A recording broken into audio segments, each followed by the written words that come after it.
Tenemos novedades del mundo legislativo y como siempre, como todas las semanas, estamos Juan Lesque para poder desarrollarla con Juan Lesque. Hola Juan, buen día, ¿cómo te va?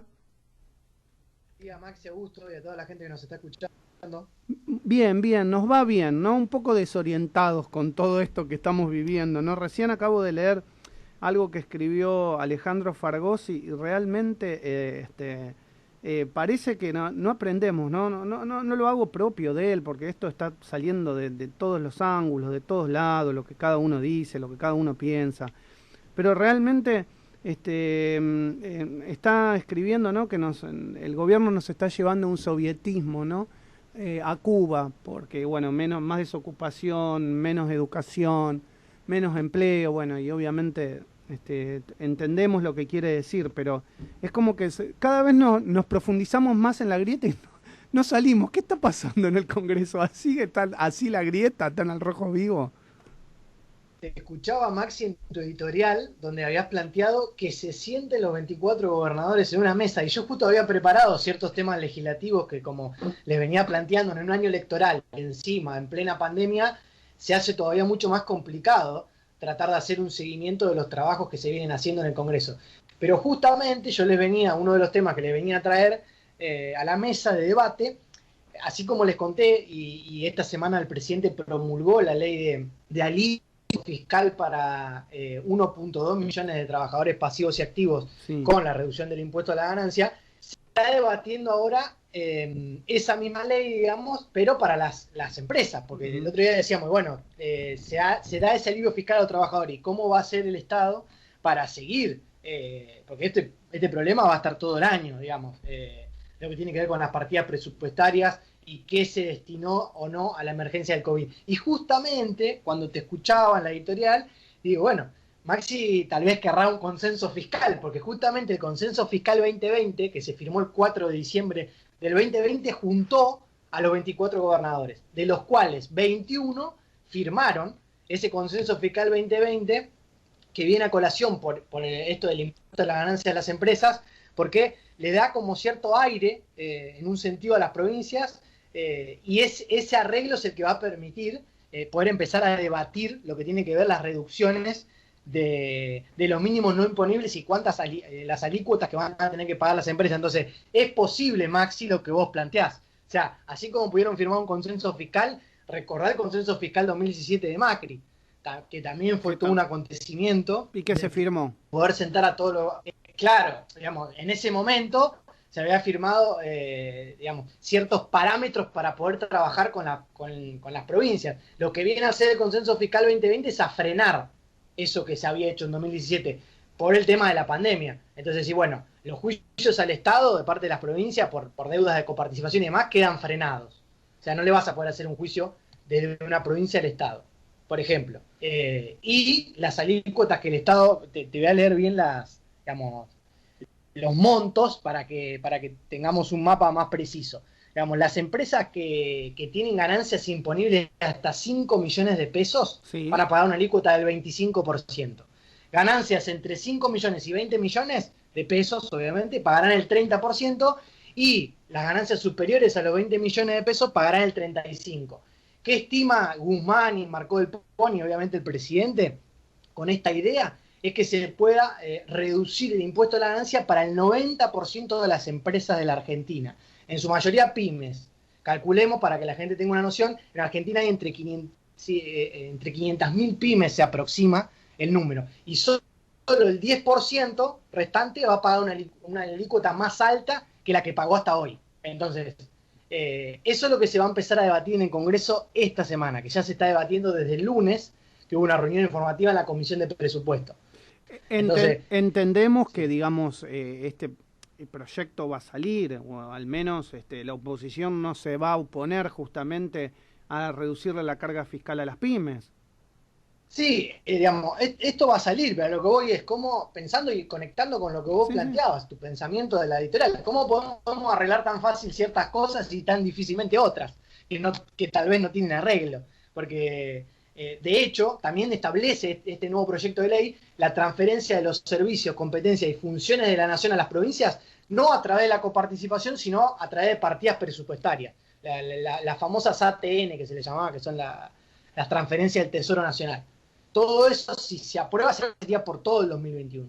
Entonces, el presidente también hace una apuesta fuerte, y recordemos no solo su eslogan de campaña, sino su principal mensaje de que quiere gobernar con los gobernadores, valga la redundancia. Sí, sí. El famoso país federal, que no creo que lo esté cumpliendo haciendo un análisis político, porque hay muchas aristas que se fueron abriendo, y ya los gobernadores recordan Rosario cuando en el cierre de campaña, cuando se firmó esta carta con todos los gobernadores del Frente de Todos o cercanos al peronismo, y después en la gestión se ha hecho totalmente engorroso, Maxi, poder seguir trabajando en esa línea.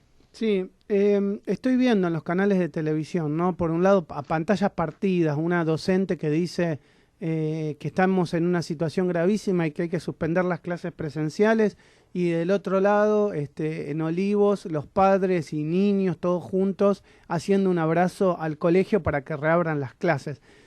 Estamos en un... Yo te digo de verdad, Juan, Augusto, me parece como insólito estar discutiendo esto en este momento, en el medio de una pandemia. ¿Se acuerdan lo que yo le planteé la semana pasada, de que los temas del Congreso en el año electoral iban a quedar medio como alejados de la realidad, digamos, de la realidad efectiva, del día a día, de lo que uno ve cuando sale, de lo que le cuenta a gente que nosotros también somos del interior, los tres, tenemos diferentes posiciones en el mapa argentino? Entonces me parece que el Congreso, no te digo que esté exento de la realidad, pero está tratando cosas que salen con fritas, porque la verdad que, como vos decís, ¿quién va a querer meterle más carga impositiva a una pyme?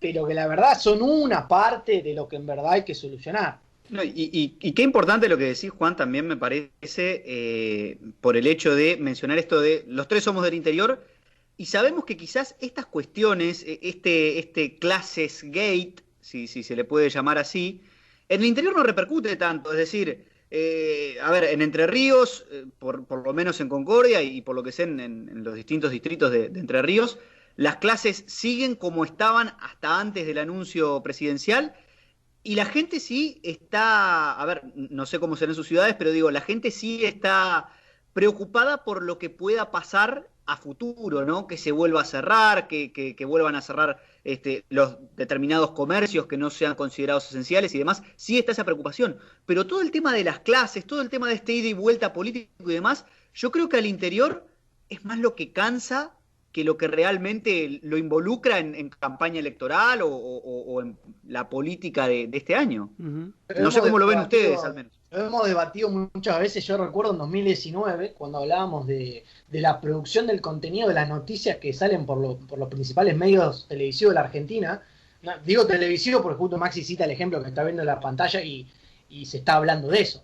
Digamos, los problemas que tiene Chubut en educación, que tal vez me compete por una cuestión provincial, nacido y criado ahí, y viví hasta los 18 años, hasta que me vine a Ciudad de Buenos Aires.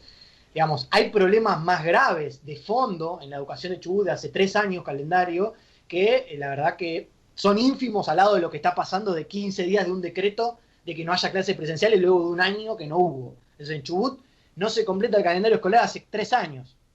Y no estamos hace 3 años de pandemia.